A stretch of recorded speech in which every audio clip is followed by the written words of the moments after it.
The power of dominion, Lazaris divides the one into domination and dominion, a polarity, and proceeds to outline a number of distinctions between domination and dominion. And one of the things that he highlights is that you cannot return home, you cannot connect with the one from a position of inferiority or superiority. And you cannot dominate without a position of inferiority or superiority. So, as part of that series, he breaks down, a number of kind of patterns around domination and dominion. One of them is that if you attempt to dominate something or someone, you will ultimately find yourself dominated by what you attempt to dominate. And he used the analogy of Hitler and Mussolini trying to dominate the world and ultimately being dominated by the world they tried to dominate. And just as a little side note on that, because, a lot of what this is about is looking at these things from a critical perspective from a number of different angles, because that isn't a part of the Lazaris protocol at workshops. And so, to really own and understand an idea, to make it your own, you have to understand its mechanisms from a variety of different perspectives, and see if that makes sense. Now, the world was trying to dominate Hitler and Mussolini in a war, as much as Hitler and Mussolini were trying to dominate the world. And so if two people are trying to dominate one another in a conflict, then the loser in that conflict is ultimately dominated by the winner, meaning Hitler tried to dominate the world and lost in the end and was dominated by the world. Well, the world was trying to dominate Hitler and Mussolini and ultimately succeeded to a pretty large extent. And so in that sense, I can see what Lazaris is saying, in that immediately you become attached to anything. The very form attachment, if I become attached to this necklace, I'm now controlled by this necklace. I mean, that's obvious. If I let go of the necklace, my arm can move around in a variety of different ways. If I attach myself to the necklace, I limit myself to the scope of the necklace. I could take it off, but now I have to defer, meaning I either have to be bound by this radius or I have to stop doing other things and remove the necklace, and I still have to be bound by the weight.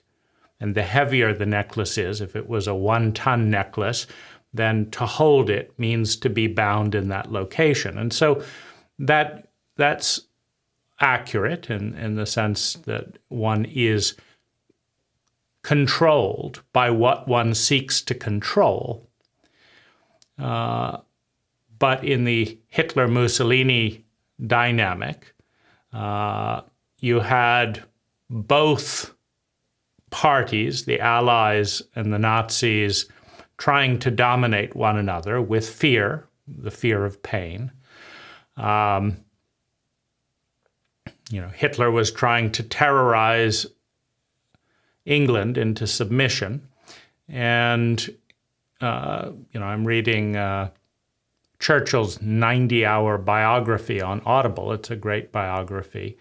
But when Churchill decided to focus on killing as many Germans in cities as possible with the bombing campaign, he was attempting to control Stalin, not to create a separate peace, and Stalin seemed to appreciate the civilian casualties in Germany. So that was one of his motives.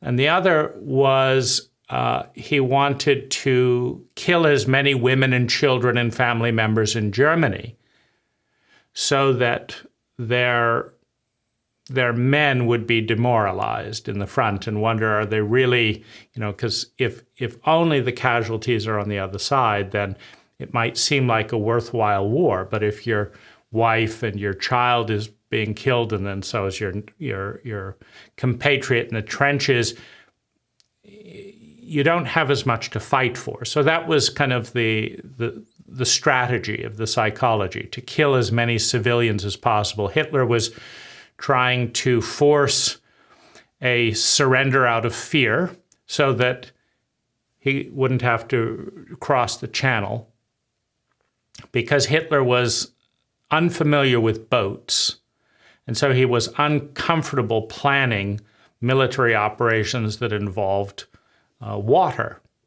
And so, his whole strategy with bombing London and various British cities was to try and force a British surrender through sheer public uprising and, to force a peace so that he wouldn't have to get out of his comfort zone and actually invade England. And Churchill's response was kill as many German civilians as possible so that Stalin would be satisfied with their continual failed promise to provide the Second Front, and so that the officers and Hitler himself would be pressured to, perhaps stop the war, right? Because the people were very supportive of Hitler as long as they were winning and not suffering, major casualties in Germany. And so that was kind of the dynamic. So you have domination on both sides. But ultimately, the Allies dominated Hitler and by succeeding, were not dominated by Hitler. And so that seems like a weak point. Now that's kind of coming at this whole thing from the perspective of, the tape on the power of dominion. Now, and in the same tape, Lazaris talks about having made that point that you are dominated by what you attempt to dominate. He then said that, as a humanity, we have decided to dominate space and time. And in a relationship of space and time, we are now dominated by space and time, having established that this is my property and that's your property, and these are my things and these are your things. We now have to defend. We are now dominated by those things, tied down by them, and have to defend them. And having decided that, we're going to do this and do this with time, we're now, we carry time heavily. So he says, at one time, space and time were the teachers and the playground, but now they're your enemies because you're trying to dominate them.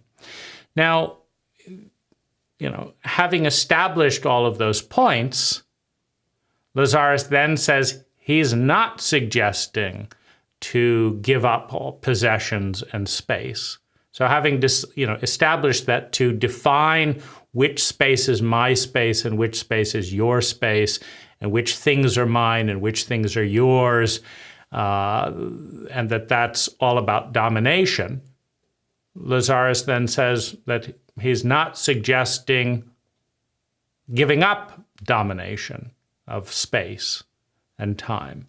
He's just making a point. What does one make of that?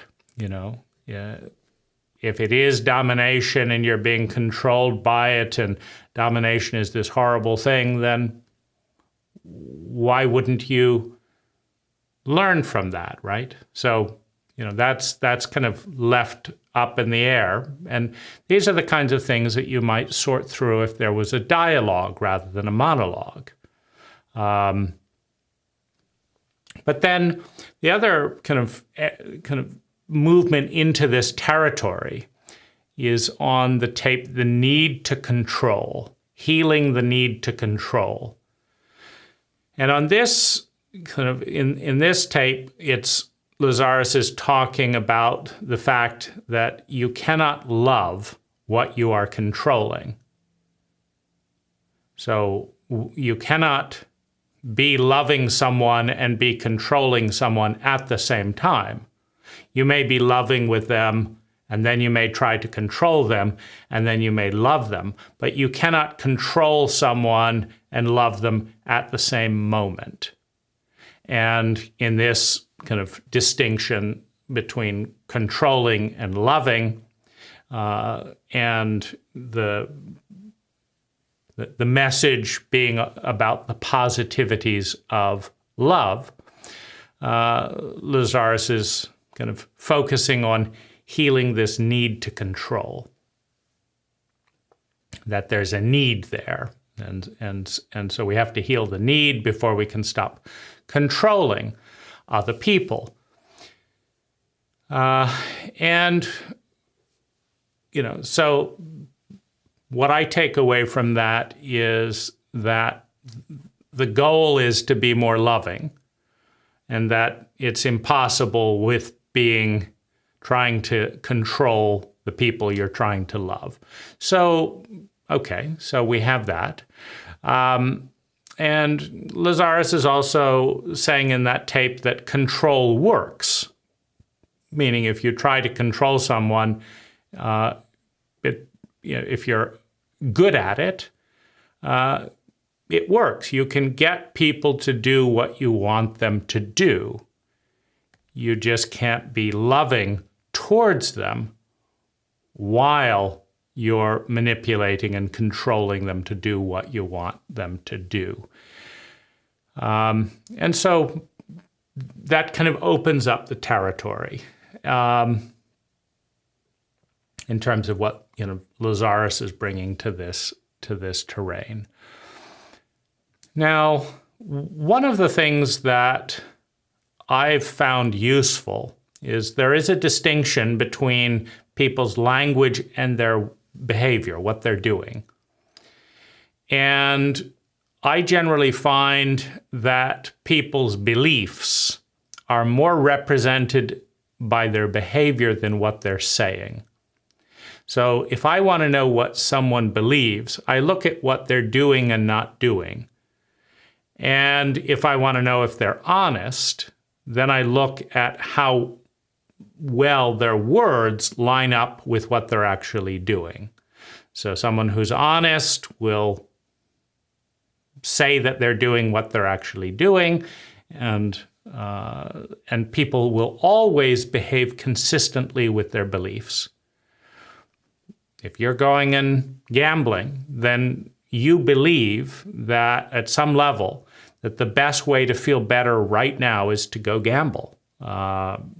You may believe it's not good in the long run, but to overcome whatever feeling you're trying to suppress or avoid right now, going and gambling is what you believe will make you feel better, at least tonight. And so you have a short-term, long-term, discrepancy. Running up credit card debt feels good at the moment, not so much when you have to pay it off.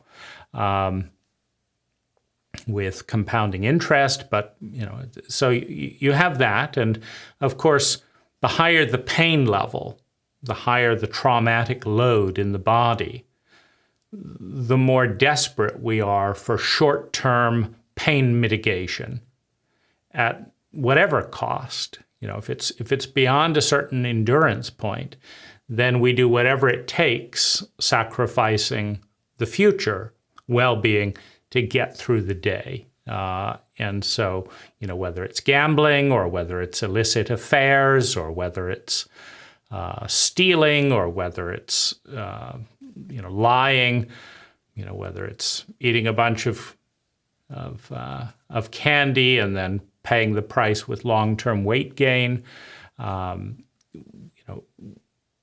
a certain point, we switch from a visionary perspective to a how can I get through right now perspective. And then we rely on the strategies that have been helpful in the past for immediate pain relief. But if you want to look at what somebody believes, it's always what they're doing. And so in that sense, if we look at control, and Lazaris has said that it works, you've got a variety of areas you can control. You can control speech. You can control data transmission. You can threaten people, don't do this, or I won't do this for you, or don't do this and I will hurt you in some way. So you have different things like that. To try and control someone, you have the thing that they value, that they want. They want to feel good in some way, and they want the things that they believe will make them feel good. For an addict, it's their drug. And so by offering or withholding the drug, whether it's sex or cocaine, you can position someone to do the thing that you want them to do to get their drug. Or people don't want to feel bad, and so you can in some ways threaten, blackmail, etc., to say, you're going to feel bad. So those are the two ways that you control someone. You control them by influencing their pleasure and pain and consciously setting up a pattern such that, if you do this, you will feel better. And if you do this, you will feel worse because I want you to do this. And so in the extreme, cases of extortion, usually the most effective way to get someone to do something they don't want to do is to kidnap their families or whoever they care about most. And for an artist, this might be to, steal a manuscript that's the only copy, but whatever it is that somebody loves, to capture it and basically say that we will destroy this, we will kill your children horrendously and your family. But if you do this thing that we want, you can do this. So that's kind of the extreme, the extreme pain. The most pain that you can give someone is to torment someone or something that they love. And that's usually much more effective than threatening personal torture. So, if you're wanting to extract cooperation, it will be more effective to put the pain indirectly. And this, of course, ties in with mirror neurons and empathy. We can shut out for ourselves and just say, I'm going to tune out, this doesn't matter, I'm going to focus on this goal. But because we care, empathy is going outside, we won't do that for another person. We won't just say, I'm going to tune them out and let them die. We'll be imagining it with them. And so there's more openness to pain if it's to a lover or a friend or a child, right? Because we're not willing to shut them out and say, this doesn't matter, all that matters is the goal. The way we are if, someone threatens to torture us and we believe in the cause. So that's the extreme. And then, fame, lots of money, popularity, rank, awards, whatever it is that the person wants to feel better. Governments are filled with, it's, in the military, medals and rank, etc., compensates for horrendous humanitarian crimes. You drop napalm on a whole village, but you get a Purple Heart, right? Because of your courage for killing all those women and children. And so, who really wants to do that? And who ends up doing that? And what's the reward? So those are the control mechanisms. And,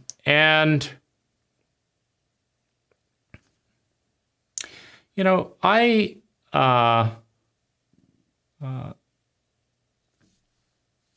don't understand why my employees don't want to study the business. When I started out, I hired the best mentors. I sought out the best mentors proactively. I contacted them in cold calls, and I said, I will give you any amount of money and make it as easy as possible for you. But I want you to be my mentor. I'll volunteer, I'll come and I'll learn from. So I got like 200 or 300 years worth of expertise from my 5 mentors and synthesized all that together and have been able to provide tremendous value to clients because of that protocol. And I now have more knowledge than all of them combined in my area. And my employees don't ask me any questions. They don't read on their own. And I tell them I'd like to give them a raise. And so would they mind, becoming more competent so that I can direct the money they're wasting by mistakes by doing this? Well, they're not motivated by that request. I've pleaded with them. I've invited them. I've hired recruiters to find better employees. And the recruiters, couldn't come up with better employees. I've gone through about 200 employees and over the years, and I have a sense like, okay, this is the best I can get out of, in terms of this is the top 5% of that 200 sampling. And so that's kind of what I can find in the market with my resources. I'm sure other people are doing a better job, but that's what I can do with what I know how to do. And so, that's there. So I'm bribing them. And basically, I say you'll get an extra $1 or an extra $2, or in one case, an extra $4 an hour if you will charge me money to learn things and then show me what you've learned at the end of the day. So watch a YouTube video, read one of my books, do something. I'll pay you your hourly rate to study it. That's not enough, by the way. I've tried that. And then I will give you a bonus on the days that you actually study. So you don't have to work as hard. You get paid for your time. I'll be happier with you, and you'll get a bonus. And that's almost enough to get my employees to do it 50% of the time. So now 50% of the time during the day they're learning. Well, all that's control. Meaning, it's perfectly obvious, left to their own devices, they'd never read a book in their life. They'd never ask me any questions. and they do just, what was necessary and not much more, and not be that interested in the rationale for why we're doing it this way than this way in this job. They're just, yes, boss. They're very comfortable being a yes, boss person. And they're great in that way. But it's, that doesn't make any sense to me. So having gotten fed up with no one, wanting to take advantage of this opportunity, I'm somewhat ramming it down their throats with, no more raises. You get a raise whenever you do the things, this, and this. And you can get a raise today. Just do this and then and then a bonus structure. If you take care of the tools, you get this amount. If you do this, it's this. So, and with all that, I still haven't gotten the tools to be well taken care of. And so that's what I can do. Now, is it fun to have to,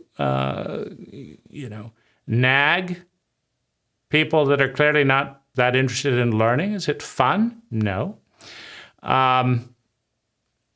They are very nice people, though. I have been able to sort that. My clients love my employees. So my clients are having a great time with the employees. I like their tone, their demeanor, and attitude.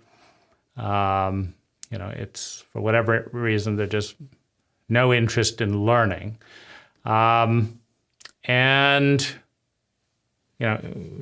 anyway, so I'm doing the carrot. The stick doesn't work realistically. I don't like lying. And the reality is I'm not going to fire them because I already know they're in the top 5%. If I find another employee who wants to learn and, is a good worker and all that, they will get first dibs. And I do give, if work slacks off, I keep the people who are the best people always working. And then the others, come on or go off based on whether or not there's enough work to justify them. So there's a little bit of the stick kind of in that type of dynamic. And so what is that? It's incentive-based. It's incentive-based compensation. Is that control? Whatever it is, I have an agenda that they learn and grow, number one. Number two, I believe that they are the biggest beneficiary of that agenda. I've benefited enormously from that agenda. And I also believe that I'm a beneficiary, meaning if they grow so good that they can go and start their own company, that's great for them. If they grow really good and stay with me, that's great for me, right? So either way, it seems like a good outcome. But it is, the protocol is me trying to figure out what does it take for them to actually learn something every day without me having to listen to their endless excuses about, it's just an inane amount of stupidity. I can't tell you how many conversations before this manipulation protocol was put in place of them saying they didn't have enough time. They're working 8 hours a day for me with no deadline, but they were trying to convince me that they didn't have enough time to learn anything at any point in the day, right? So suddenly, now that they've got this bonus structure, they have the time, which of course they always had. I asked for it, and they have no one to report to except me. And I've told them learning is, except on particular crisis days, learning is the single most important thing they should do every day. So, go figure, but I wish them well with that learning. I've tried to set it up so that I don't have to nag them, which is very boring, to have to nag anyone. And so that's kind of working, which is great. And, you know, and that, so that works. Now, is there a difference between control and love? And am I not loving them when I'm controlling them? My belief is that they are more loved in this as a result, meaning if love is the creation of sustainable well-being, I believe that their sustainable well-being is facilitated by them being competent, disciplined, responsible, knowledgeable people. I believe they'll make more money, get more praise, be happier, waste less ecological resources, blah, blah, blah. So what is that? You know, and how does that tie in with what Lazaris is saying about domination and dominion, control, you know, and being loving? You know, many parents do similar stuff with their kids going to school. You know, kid doesn't want to go to school. The parent thinks it's a good idea, or you know, the kid doesn't want to stop playing video games, and the parent bribes, "No, I'll give you a car if you finish high school," or whatever. You know, what is that? Now, maybe Lazaris would call that discipline. So Lazaris is pro-discipline. And he has made a distinction between punishment and discipline. And he said that you're punishing someone when you want to hurt them. You're disciplining them when you believe that inflicting a certain amount of pain or discomfort will result in them doing something that you think is a good thing for them to do. You know, so if you discipline someone and you believe the discipline will have the desired effect, that's discipline. I would say, you know, but you know, what's the distinction between control and discipline? Because I'm clearly trying to get my employees to do this, and just like this necklace, in order to get them to study, I've been absorbed, meaning I've had to tie up my thoughts, I've had to tie up some money, I've had to do this. So I am contorting my behavior in order to get them to do something. So you can also see a codependency. And Lazaris has talked negatively about codependency. I'm much more critical of the whole obsession about avoiding codependency than I am at codependency itself. You know, the reality is, as a pack mammalian species, that we need one another. For survival, for security of survival, for love and belonging, for the initial sources of self-esteem, which are outside validation, which then gets transformed later as we become adults into self-esteem. We need one another. And I'm far more critical of the whole US fanaticism about being independent. I don't need you. I don't need that. No, I don't need this. No, I'm fine. I don't need anyone. Nobody's going to tell me what to do. All this. I'm far more critical of that whole denial of human interdependence than I am of someone who says, I feel really needy right now, and what I feel needy of is this. Would you be willing to help me with this feeling, or, you know, whatever it is? I'm I think that would be great. I have no problem with people being needy, understanding that needs need to be met, and being explicit about what the need is, and being proactive in seeking that need to be met. The need for love and belonging. I'd love it if all of my neighbors sent out letters saying, I need love and belonging in this and this and this and this way.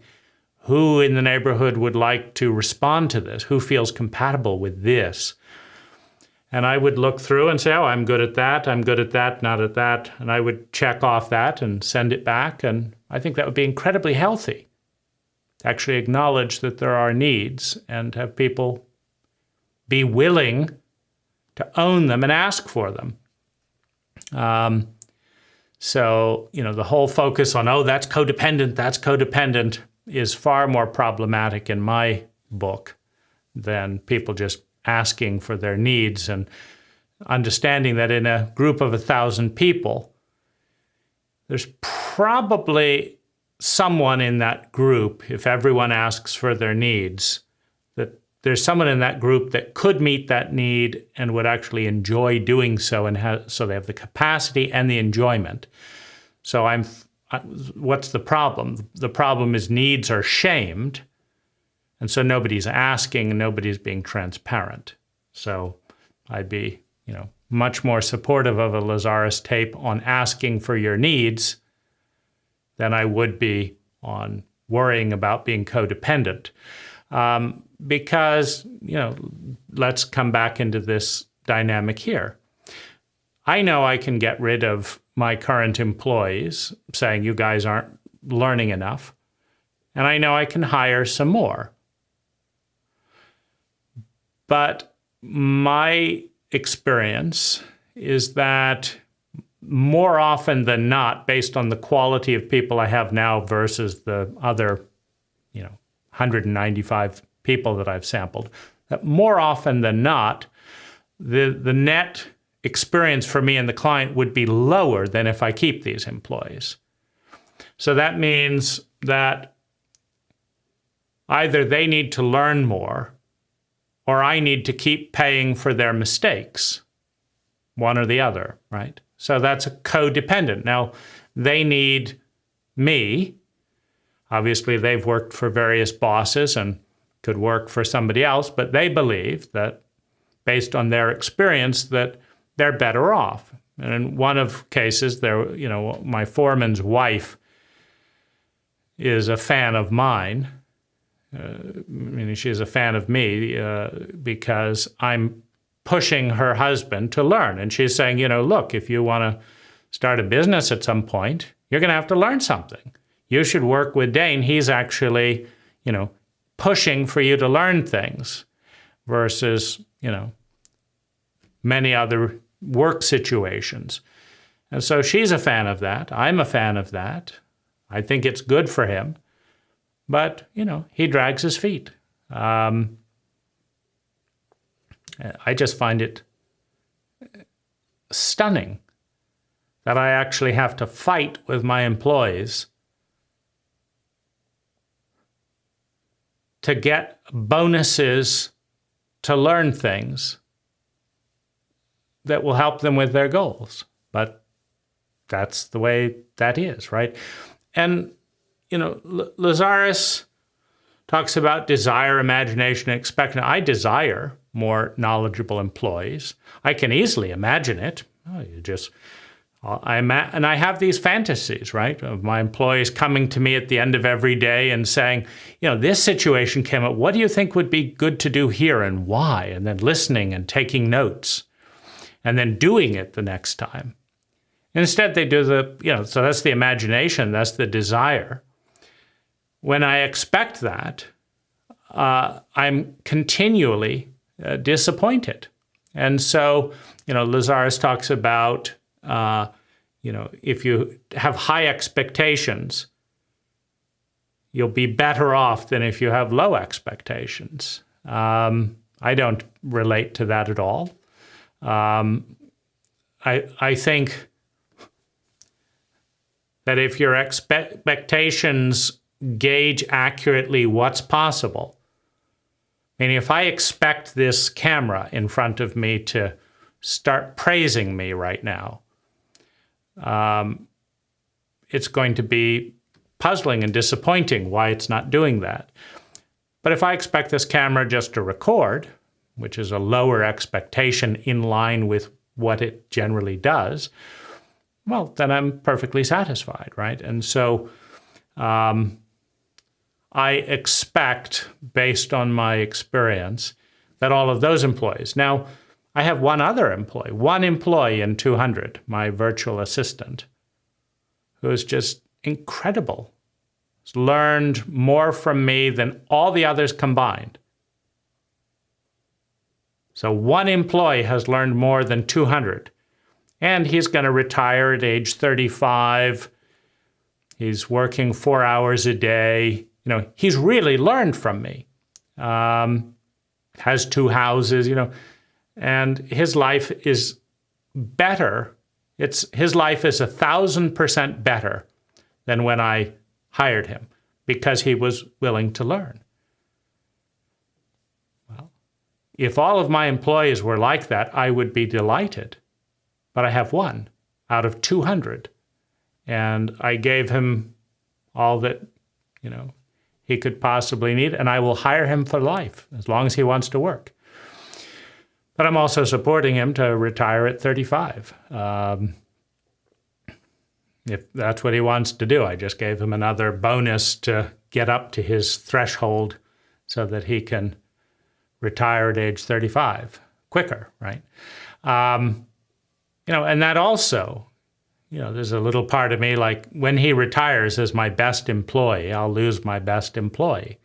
But he is my best employee, so he deserves the bonuses that will help him retire sooner, if that's what he wants to do. So anyway, that's some thoughts on that.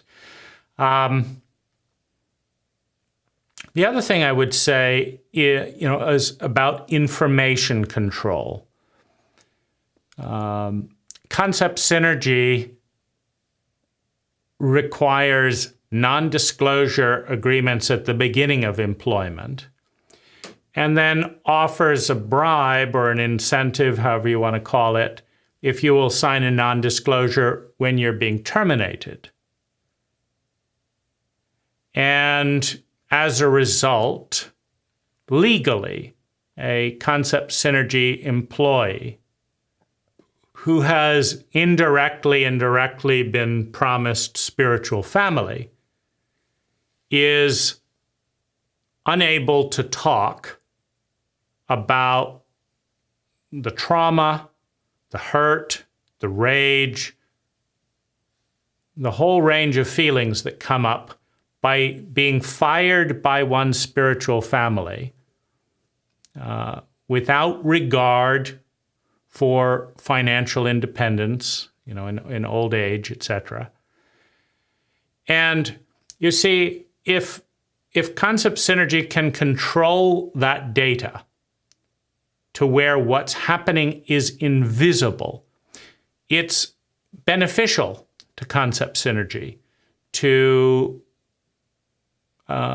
pay, and I'm specifically referring to Terry Clancy, who there's a whole video with me talking with him, if you want to look at that.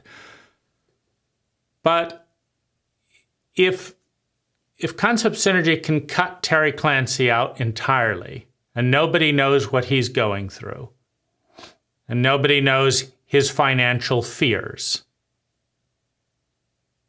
and they can just say Terry Clancy is off enjoying life, whatever, because they're controlling the narrative. They're not inviting Terry to write. So they're controlling the information with the concept synergy base. And they're controlling Terry legally with 2 non-disclosures. And you won't get a little bit of a bonus unless you do the second non-disclosure. Then concept, so if nobody knows about this, then Jach will make more money with that treatment and won't have to expend as much energy.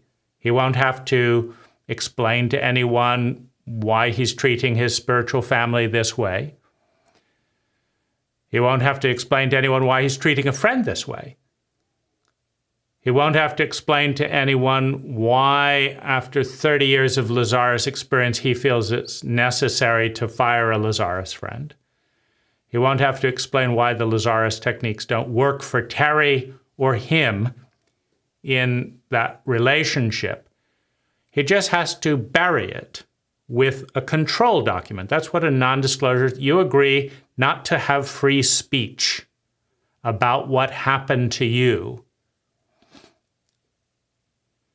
Now, I know what this is like because the therapist that sexually abused me when I had my first psychedelic experience, hiring a therapist for $175 an hour to help me with trauma, that therapist led to the biggest adult trauma of my life. And the entire thrust of first the therapist and then the organization that had referred an unlicensed therapist to do illegal work and sexually abuse a patient, the entire thrust was, to the little extent that will give you a few breadcrumbs of support, you have to agree not to tell anyone the truth about what happened. Now, if Peter Sandhill and the Human Awareness Institute succeeded in their primary agenda, which was secrecy and silence, controlling the data, then they wouldn't look bad in public, or as a public nonprofit wouldn't be investigated or any of that type of stuff. And so then they wouldn't have to fix the substantive problems that produced the trauma in the first place. Lack of training, lack of honesty, lack of ethics, lack of trauma literacy. Those all take work to fix. It takes character. It might have to fire people and get new people. Might have to disclose, and then business might dry up. By the way, one of our therapists who we're not willing to fire does sexually abuse clients from time to time. It only happens about 5% of the time. So you've got pretty good odds, but if you do end up with PTSD because you trusted our organization, just know that that is a risk. 5% of our clients do get sexually abused, but we're really great people in every other way, and just hire us. So in that instance, when I realized that the secrecy was worse than the abuse, because secrecy was the same contract that my parents and my teachers and just about anyone that's involved in abuse wants it to be kept secret, which means the pain is dealt with alone. There's still pain there. The question is, do you get support and empathy? Does anyone understand the pain? Well, not with an NDA, right? Well, I was given an NDA to sign, promising never to tell the police and all that, and I refused to sign it. Something about the focus on the NDA being prioritized over my well-being, right? I guarantee you, when Concept Synergy was talking with Terry Clancy, saying, we'll give you some money if you sign this NDA, I guarantee you they were not focused first and foremost on Terry's psychological well-being. Because the reality is, if you are going to be traumatized and lose spiritual family and lose a job and lose trust in a, Lazaris says they're not a teacher, but ignore the words and look at what the protocol is. Lazaris does almost nothing but monologue from a stated position of not superior, but more. We are more than you, we know more than you, and our techniques work better than your techniques. So, and we're the higher resonance than you. We're not superior to you, we're more than you. So, we're going to do all the talking on the subjects we want to talk about when we want to talk about them, and you're going to pay us. Or we're not going to have a relationship, right? That is a teaching, and I would call it a superior position. It's, if I tell you, I know a lot more than you do, this relationship is going to benefit you more than it's going to benefit me. So I'm going to talk about what I want to talk about, when I want to talk about. I'll give you a few times to respond here and there, and you need to pay me to be your friend. If I do that to you, you're not going to buy it, right? But that is the contract between a Lazaris friend and Lazaris.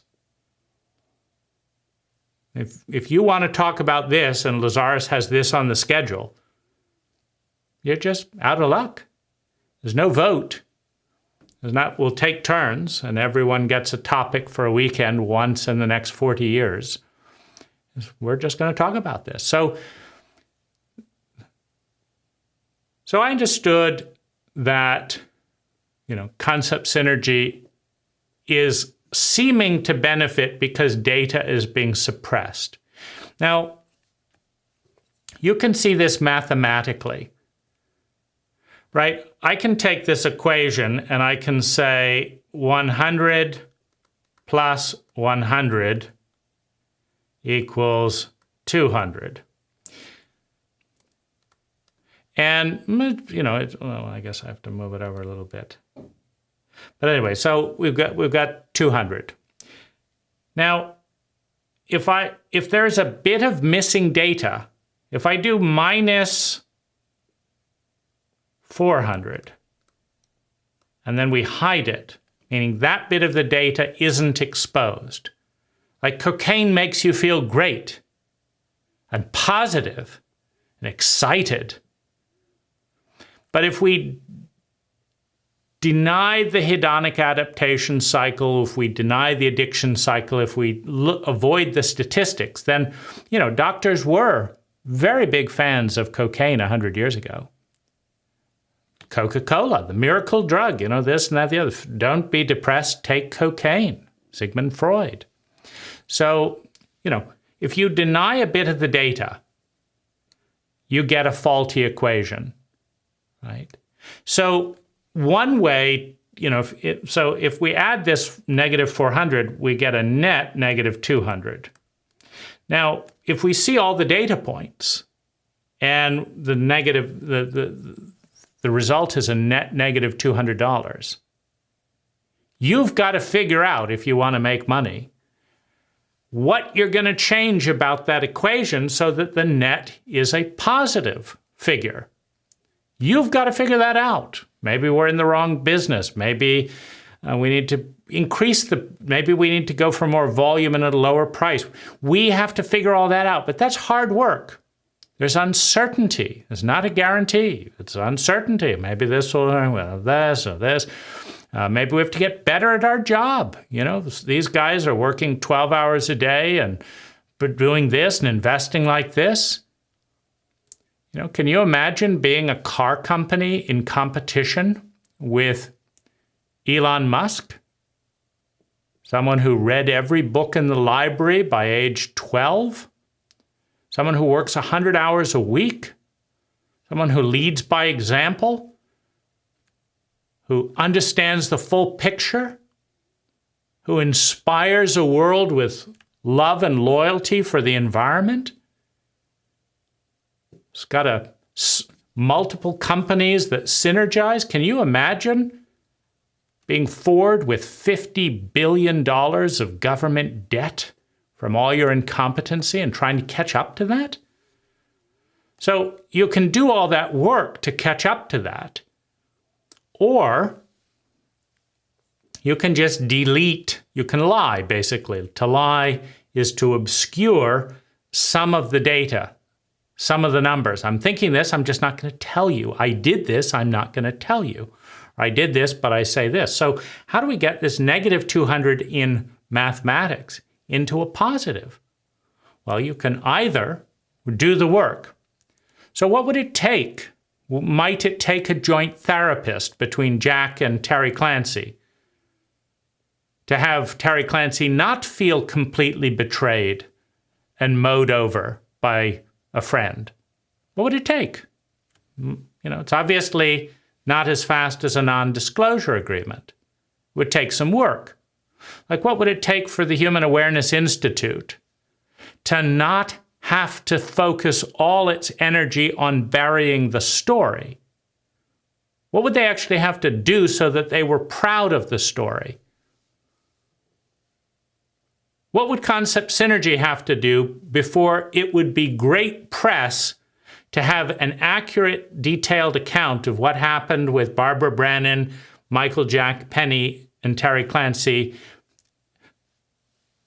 and Bill Brown on the cover of the New York Times, where people would read that and they'd be inspired by the excellence of Concept Synergy? What would that take? What would they have to do and not do for that front page story to generate respect and interest in the company and in Lazaris, such that they could pay Terry Clancy a retirement fund, a retirement pension, and make more money than if they buried the story, because the story was that good? What would it take for me to get employees that love to learn, etc., versus just to whine about it? It would take something more. It requires, right? Jach would have to grow into someone bigger than he's able and willing to do right now. If he was able and willing to do it, he would have done it.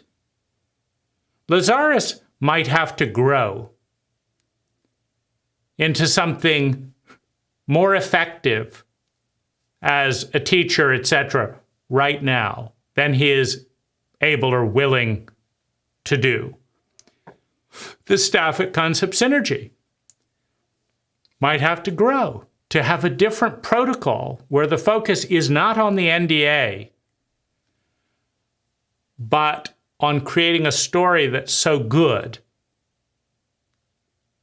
that everyone is interested when they hear it, and you want them to go and tell the story rather than cover it up, right?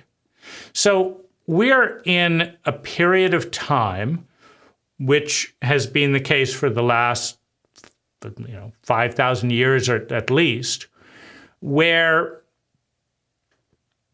everyone, for the most part, is controlling data points. They're obscuring, killing people, intimidating them, torturing, blaming them, shaming them for sharing the truth. And it works. It has worked very well. How many people had the Human Awareness Institute traumatized and sexually abused by cutting off their email accounts? How many people had Concept Synergy left with a bad taste in their mouth before something like this happens, where it gets talked about in the open? See, because Lazaris says control works, and it does. Right? Jach didn't have to pay out a pension. Jach didn't have to talk any more than he wanted to. Jach didn't have to come up with any explanations. And Terry was left feeling like shit.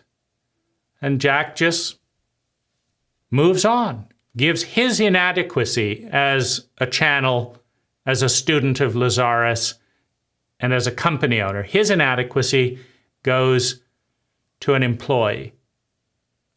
And because of Jach's association with Lazaris and the rank that that gives within the cult of Lazaris, then it's more likely in a power dynamic like this that Terry and any other employee in that situation will carry the inadequacy of Jach Pursel and Lazaris rather than, that Jach will own it. Well, that's just the way it generally works, right?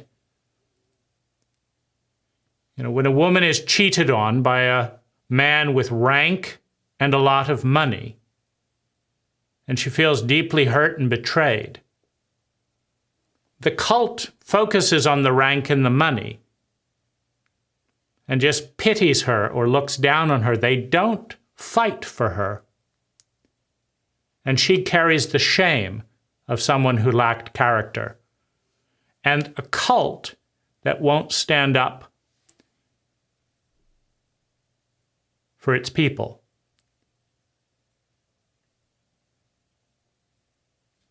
When a cult worships power or worships money or worships rank, who knows who? I'm close to Lazaris. I'm the only Lazaris channel.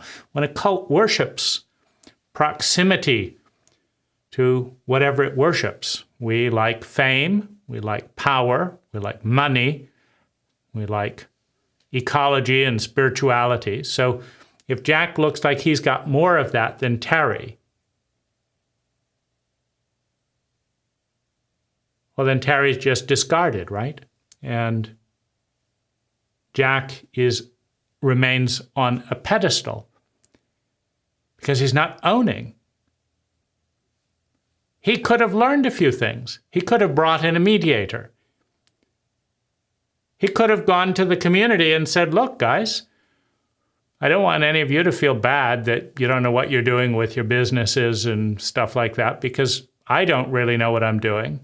This is Terry's side of things. This is my side of things. And we're trying to sort this out and obviously don't know how, either one of us. Maybe the Lazaris techniques aren't very effective in this area. And if they're not effective for you, I don't want you to feel badly. They don't work for me either. Lazaris doesn't have a protocol that seems to work around this, or I wouldn't have to hire or fire my spiritual family to begin with. So that's that, but that takes vulnerability, it takes work, it takes transparency, and it's useful, right? And so one of the valuable things about information becoming almost free, even 30 years ago, even 30 years ago, to get this video to you would be so expensive that me having a voice would be punishing to me, as opposed to I walk out of my bedroom, press 3 buttons, talk, and then click send, right? And don't pay a penny. So that's democratizing voice. And in doing so, right? So the Human Awareness Institute spent more money and energy to cover up the sexual abuse than they did to heal or stop the abuse. And they failed because it's so free. All I have to do is play a 10-hour recording of Peter Sandhill systematically violating every therapeutic guideline in the book, leading to PTSD and trauma in a way that any clinician can understand. That's all I have to do. Done, right? So what I'm also, excited about and interested in is we're reaching a point where it's no longer cheaper to hide truth. Now, we're getting into deep fakes and all that. So, it could still be another 1,000 years before we really get to this point that I'm talking about. But as long as those in power, so in concept synergy, Jach is a pretty autocratic person. Like he wants this or does this. I'm not sure what he's doing right at the moment, but for most of concept synergy, he writes every single check, responds to this, doesn't do that, kicks people out of the forum, whatever it is. So, if no one can have a voice and there's obscurity, if that never gets on the cover of the New York Times or is kind of analyzed, then there's a reward for who hides the dirty laundry the best. But if all the dirty laundry is out there, then there's the reward for who actually has the best net profit. So,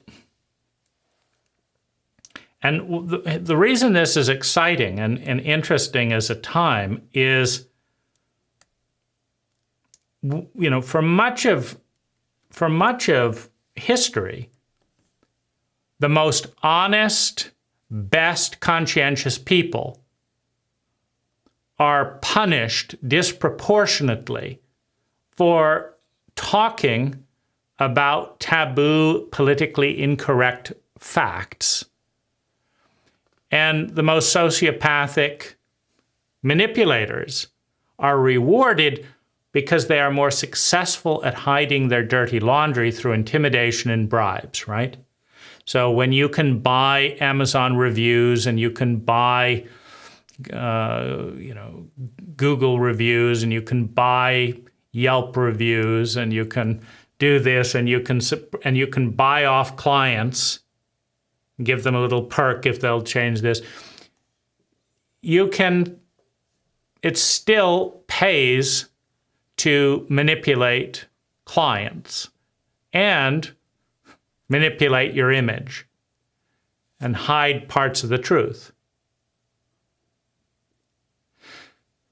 But if we can enter a reality where all the pluses and all the negatives, there's a survey that I've created because Concept Synergy has not volunteered to gather any information over its entire lifetime, to my knowledge. At least I've never been asked for a survey in more than 30 years.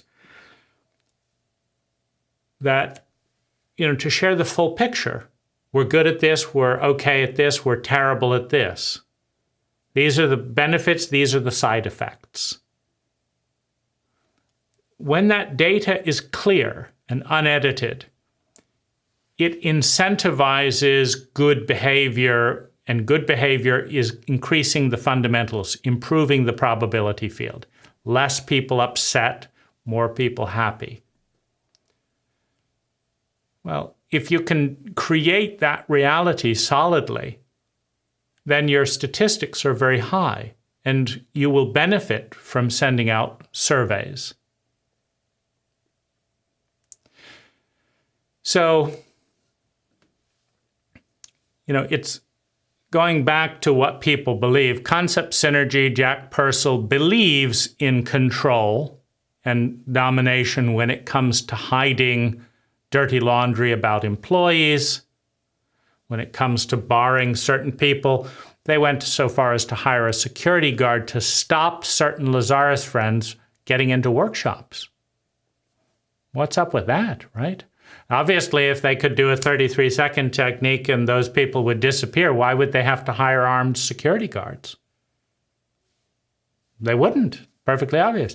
Lazaris says, makes a joke about people not treating their spirituality seriously. He says, we do run energy, we do this, we program, we do 33-second techniques, then we get sick, and we go to a doctor, a real doctor, right? You're not taking your metaphysics seriously. Well, Penny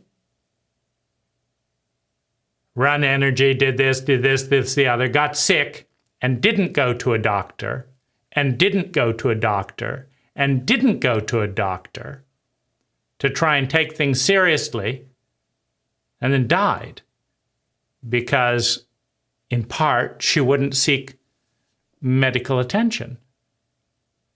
So what does that mean? If if Lazaris's favorite person, friend, whatever, actually takes him seriously and dies, that's an arena to look into, not to cover up and do in hushed tones. There are some tremendously positive data points about the whole concept synergy Lazaris narrative. And there are some horrendous data points. But if you are committed to growing and improving the situation, you never want to hide facts. You want to bring them out and collaborate. This is the best statistic we've done this year in this, in this area. We're going to measure it. Next year, we're going to publish something we'll compare.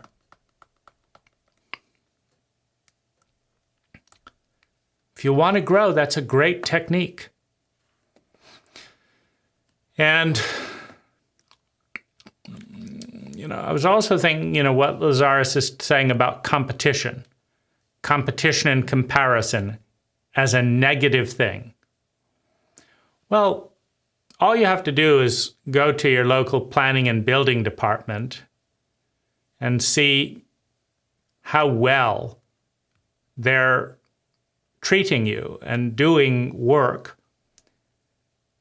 as a monopoly with no competition. You can't get a building permit by an effective, convenient private company that comes to your house and says, we just need your name and signature here, then we'll digitally import it, and you can sign here, and we're not going to ask you to fill out your address 33 times. Well, we've actually figured out digital technology because there's competition. And then you can see which of those people give you the best service. Right? Competition in many areas improves the quality of service. Comparison. Why is it that Ford is getting its act together with the Mach-E after more than a decade of denigrating Tesla and coming up with all the bullshit about how it's not necessary, there's no demand? Why is GE getting a little bit of their act together? Because of competition and comparison. They don't want to be compared to a brilliant company like Tesla. But since they are, they actually do a little bit of their act together. So everyone wants a world of sustainable well-being and doesn't want to feel chronically bad.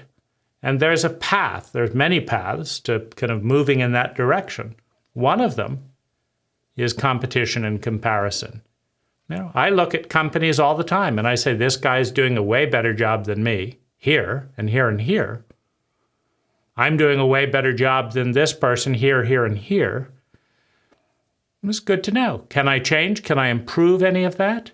Is there something I can do better or not? What is it, right? And so comparison, be great if concept synergy tried to compete with Audible and compared themselves to Audible as a service. Be great because Audible is 10 times better than anything Concept Synergy has ever offered as a publishing service. 10 times better. Competition and comparison. But you see, Lazaris gave Concept Synergy a monopoly, and laws give local building and planning departments monopolies. And they're both terrible service in many ways because there's no competition. Competition works. Look at Russia. Look at the US. So what's wrong with competition, Lazaris? What's wrong with comparison if it leads to constructive change? Ford came out to try and create something as good as, they compared themselves. Their benchmark was the Model 3. Lazaris has said that to compete is to draw out the best in. I like to think that there's some healthy element in some members in Concept Synergy. I know from Terry Clancy that the paranoia about criticism and stuff means that, they even though they're trying to hide data flowing out to people in general, that they actually take videos like this somewhat seriously.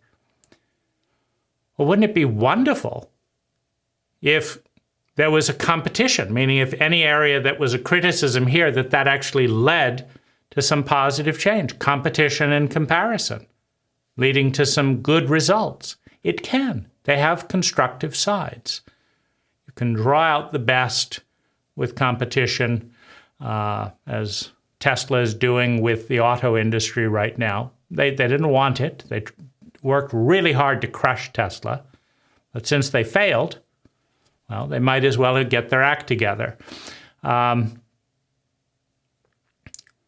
I think that's it for now. I would just close by saying, in summing this up, if time and space is being dominated, why not give that up in some way? And how is the path to dominion while still holding on to possessions if that's domination? So that's one thing. Why not more healthy competition and comparison within Concept Synergy and in our own lives if it can be a source of growth?